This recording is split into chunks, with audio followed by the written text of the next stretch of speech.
আওয়ামী লীগ যে একটা কর্মসূচি দিয়েছে সেটা ঘিরে এক ধরনের আইন শৃঙ্খলা পরিস্থিতির আশঙ্কা বা অলরেডি অনেক জায়গায় কিছু ইনসিডেন্ট ঘটেছে, সেটা নিয়ে একটু আলাপ করব।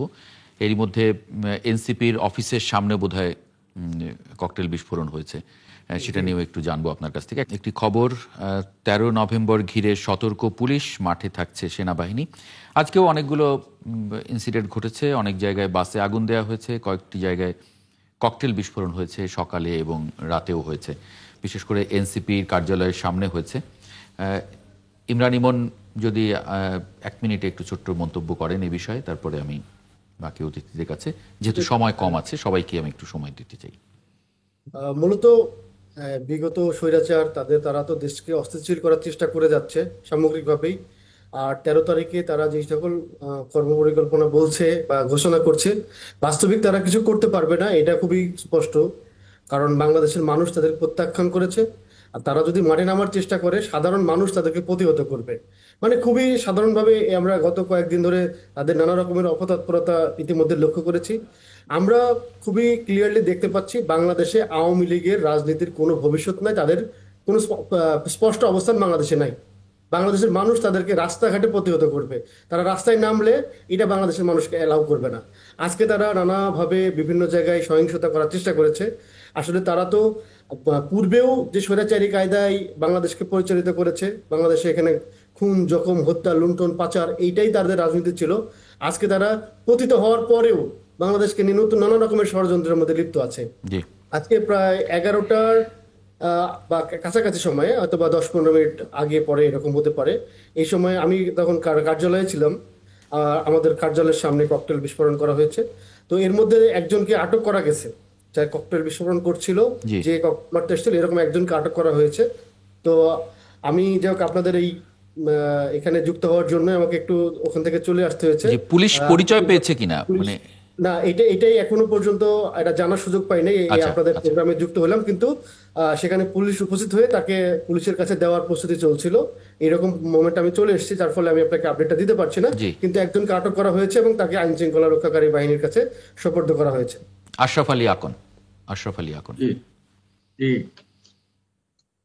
আমার মনে হয় জনগণ যেভাবে সম্মিলিতভাবে তাদেরকে প্রত্যাখ্যান করছে, আওয়ামী লীগের এত নিজের দলীয় দীর্ঘদিন পর্যন্ত অবৈধভাবে ক্ষমতায় থেকে অনেক অবৈধ অস্ত্র সংগ্রহ করেছে, আর সেনাবাহিনী একটা বিভ্রান্ত গ্রুপকে তারা ব্যবহার করেছে, যারা এখনো কারাগারে আছে এবং বিদেশে পালিয়ে গেছে। কিছু গোয়েন্দারা তাদের সাথে ছিল, ছাত্রলীগ যুবলীগ ছিল, তারপরও তাদের কিন্তু পালিয়ে যেতে হয়েছে তাদের অপকর্মের কারণে।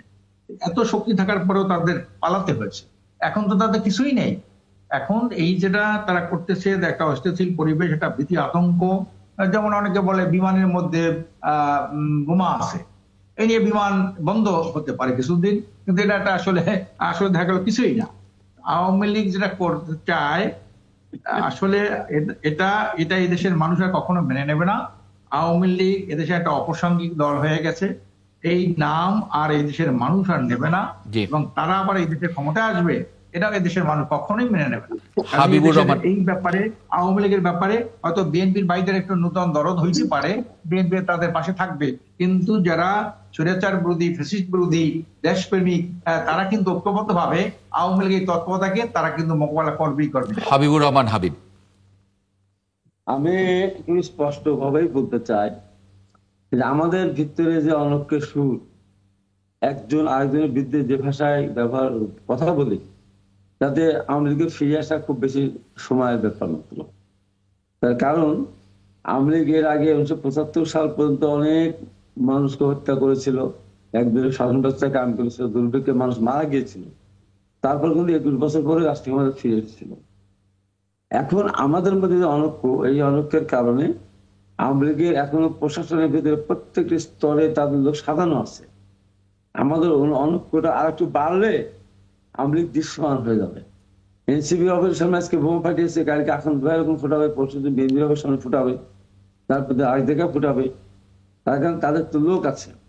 যদি আমরা যতই লোকরা, এই লোকজনগুলি তো সব বিদেশ চলে যায়নি, আর আওয়ামী লীগের লোকগুলি সব অন্য দলেও যায়নি, তারা তাদের দলেই আছে।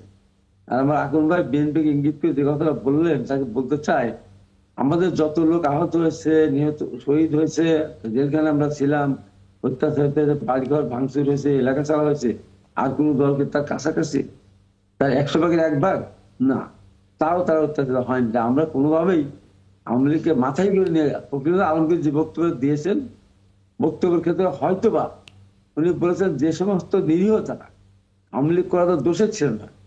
এই যদি আপনার 5ই আগস্ট না হতো তাহলে আওয়ামী লীগ করা তো দোষের ছিল না, তখন তারা দল করেছে।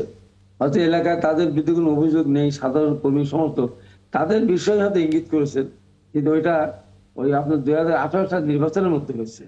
নির্বাচনের সকালবেলা ওনার কেন্দ্রে গিয়ে যখন উনি বললেন এই কেন্দ্রের মতো ভোট যদি সব জায়গায় হয় তাহলে বিএনপি রাষ্ট্রীয় ক্ষমতা যাবে, 10টার পরে আরেকটা কেন্দ্রে গিয়ে দেখলেন তো রাতের বেলা হয়ে গেছে, তখন উনি বললেন যে রাত্রিবেলা ভোট হয়ে গেছে আর এখানে ক্ষমতা দেওয়ার সুযোগ নেই, আমাদের ভোট ব্যবস্থাকে ধ্বংস করে দিয়েছে। ওই কথাটা কেউ বলে না, তো আগের কথাটাই বলে। কেমনই একটা কোনো ঘটনার পরিপ্রেক্ষিতে হয়তো ওই কথাটা বলেছেন, সেটাকে আমার আকন্দ ভাই সামনে নিয়ে এসে বিএনপি কে বদনামের ভিতর ফেলে দেওয়ার চেষ্টা করছে। আমাদের একটা বোঝা উচিত, এখন বদনাম না, অনেক সত্য কথাটাই বললাম ভাই, এটা বদনাম না। বদনাম বলবো কেন? আমাদের সঙ্গে খুব বড় সম্পর্ক না, সম্পর্ক তো একসাথে আমরা বসে করেছি না, কথাটা হঠাৎ করে আপনার এই একটা বড় দোষ, কথার ভিতরে শুধু কথা বলেন, একজনের কথার ভিতরে কথা বলতে হয় না, এটা আপনি এত জ্ঞানী মানুষের কেন ভুলে যান মাঝে মধ্যে, এই জন্য আপনার জন্য আমার কষ্ট হয়। মহান আল্লাহ পাকের কাছে আমার আকন্দ ভাইকে আল্লাহ হেদায়েত করেন, আকন্দ ভাই আমার কথার মধ্যে আর কোন কথা না বলেন, কথা শুনে তারপরে উত্তর দিলে আমি আকন্দ ভাইয়ের কথা বলতে একটা কথাও বলবো না, আমি একেবারে আল্লাহর নামে শপথ করে বলছি আমার আকন্দ ভাই কথা বলবো আমি আর বলবো না। আপনি আচ্ছা, তাহলে এই ঐক্যটাই চাই, এই ঐক্যটাই চাই, এই সবারই হাসি মুখ দেখে ভালো লাগছে।